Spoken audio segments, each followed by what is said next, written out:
ലഹരി ഉപയോഗിക്കുന്നവരുടെയും വിൽപ്പനക്കാരുടെയും താവളമായി കോഴിക്കോട് ബീച്ച് ആശുപത്രിയും പരിസര പ്രദേശങ്ങളും. പകൽ സമയത്ത് പോലും പരസ്യമായി ലഹരി ഉപയോഗിക്കുന്ന സംഭവങ്ങൾ ആവർത്തിക്കുമ്പോഴും നടപടി സ്വീകരിക്കാതെ അധികൃതർ. വലിയ ഭീതിയിലാണ് ആശുപത്രിയിൽ എത്തുന്നവരും പ്രദേശവാസികളും.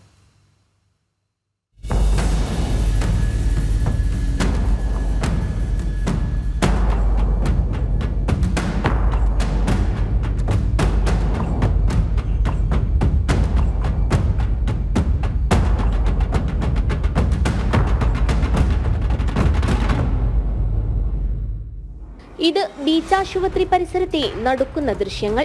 ലഹരിയിൽ അതിക്രമങ്ങളും കൊലപാതകങ്ങളും തുടർക്കഥയായ സാഹചര്യത്തിൽ അധികൃതർ നടപടി ശക്തമാക്കി എന്ന് പറയുമ്പോഴാണ് പകൽ നേരത്തെ ഈ കാഴ്ച.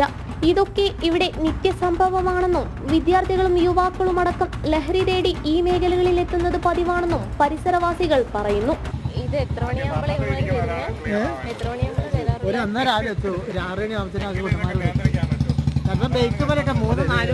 ചെക്കന്മാരെ 3-4 ബൈക്ക് ഒപ്പരം വരും വന്നിട്ട് അവർ വാങ്ങിയിട്ട് പോകണമാണ്. അത് ഒരു 18-19 വയസ്സായ ചെക്കന്മാരൊക്കെ വരിക. ഇവിടെ വരുന്നത് വെച്ചാൽ 10-25-30 വയസ്സിൻ്റെ ചോടുള്ള സ്ഥിരമായിട്ട് വരുന്ന ആൾക്കാരാണ്. ഓരോരുത്ത് അത്ര കംപ്ലൈൻറ്റ് ഇല്ല. പക്ഷെ വന്നിട്ട് ഓരോരുത്തർ സാധനം വാങ്ങിയിട്ട് അങ്ങോട്ട് പോകുകയല്ലാതെ ഒരു കച്ചറൊന്നും ഉണ്ടാക്കില്ല. ഇവിടെ വരുന്നൈറ്റുകളാണ്, പുറത്തുനിന്നൊക്കെ വരുന്നൈറ്റുകൾ ഭയങ്കര കച്ചറുണ്ടായി. വ്യാപകമായ സംഭവം ഉണ്ടല്ലേ.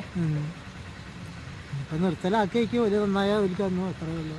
ആശുപത്രി വളപ്പിലെ ലഹരി വിമുക്ത കേന്ദ്രം ഉപയോഗിക്കുന്നവരുടെയും വിൽക്കുന്നവരുടെയും സുരക്ഷിത കേന്ദ്രമാണ്. കേന്ദ്രത്തിൽ നിന്ന് നൽകുന്ന ഗുളികകൾ പൊടിച്ച് അമിത അളവിൽ കുത്തിവെച്ച് പോലും ലഹരി കണ്ടെത്തുകയാണ് ചിലർ. പുറമേ നിന്നെത്തുന്നവർ മറ്റ് ലഹരി പദാർത്ഥങ്ങളും സിറിഞ്ചും എത്തിച്ചു നൽകുകയും ചെയ്യുന്നു. ലഹരിമുക്ത കേന്ദ്രത്തിന് പിറകുവശമടക്കം ഉപയോഗിച്ച് വലിച്ചെറിഞ്ഞ നിരവധി സിറിഞ്ചുകൾ കാണാം. ചികിത്സയിലുള്ളവരും വിൽപ്പനക്കാരും തമ്മിലുള്ള തർക്കവും കയ്യാങ്കളിയും ജീവനക്കാരുടെയും മറ്റു രോഗികളുടെയും സുരക്ഷയെ പോലും അപകടത്തിലാക്കുകയാണ്. നിരവധി രോഗികളെ ആക്രമിക്കുന്ന സംഭവമുണ്ടായി. ഇവിടുത്തെ ആരോഗ്യ പ്രവർത്തകരായിട്ടുള്ള നഴ്സുമാരെയും ക്ലീനിങ് സ്റ്റാഫിനെയും ആക്രമിക്കുന്ന സംവിധാനമുണ്ടായി. ഈ OST കേന്ദ്രത്തിൻ്റെ മറവിൽ മയക്കുമരുന്ന് വിൽപ്പന ഈ പ്രദേശത്ത് നടക്കുന്നു. ഈ തൊട്ടടുത്തുള്ള കാരുണ്യ ഫാർമസിയിലെ അവിടുത്തെ ആൾക്കാരെ ആക്രമിക്കുന്ന സംവിധാനമുണ്ടായി. അപ്പോൾ ഈ OST കേന്ദ്രം ജനങ്ങൾക്ക് ബാധ്യതയായിട്ട് മാറിയിരിക്കുകയാണ്. ഈ ബീച്ച് ഹോസ്പിറ്റലിലെ വികസന സമിതി ചെയർമാൻ കലക്ടറാണ്. കലക്ടറോടക്കം നിരവധി തവണ ഇവിടുത്തെ നാട്ടുകാർ പരാതി നൽകിയിട്ടും യാതൊരു നടപടിയും ഉണ്ടായിട്ടില്ല.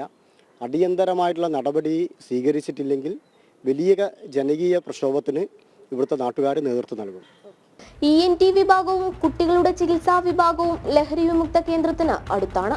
ലഹരി വിമുക്ത കേന്ദ്രം ഇവിടെ നിന്ന് മാറ്റാൻ കളക്ടർക്കടക്കം നിരവധി തവണ നിവേദനം നൽകിയെങ്കിലും നടപടി ഉണ്ടാകുന്നില്ലെന്നാണ് പരാതി. പോലീസിന്റെയും എക്സൈസിന്റെയും പരിശോധനയും നടപടിയും കൂടുതൽ ശക്തമാക്കണമെന്നും നാട്ടുകാർ ആവശ്യപ്പെടുന്നു. ലഹരിയുടെ പിടിയിലാണ് ബീച്ച് ആശുപത്രിയും പരിസര പ്രദേശങ്ങളും. അതുകൊണ്ട് തന്നെ ഇവിടെ എത്തുന്ന സന്ദർശകരും പ്രദേശവാസികളും ഭീതിയിലാണ്.